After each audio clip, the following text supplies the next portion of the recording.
శ్రీమాత్రే నమః. అందరికీ నమస్కారం అండి.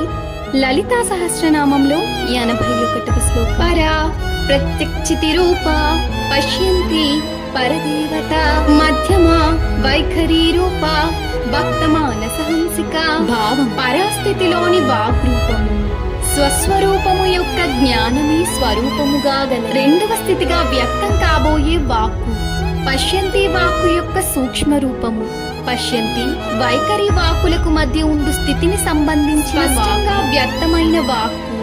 భక్తుల యొక్క మనస్సుల యందు విహరించు ఆడు హంస. ఒక్క క్షణం ఊహించు. ఒక భక్తుడు నిశ్శబ్దంగా ధ్యానం చేస్తున్నాడు. బయట మాటలు లేవు, కానీ అతని హృదయంలో ఒక దివ్యనాథం పాడుతోంది. మొదట అది సూక్ష్మమైన భావంగా ఉంది, తర్వాత ఆ భావం మాటగా మారుతోంది.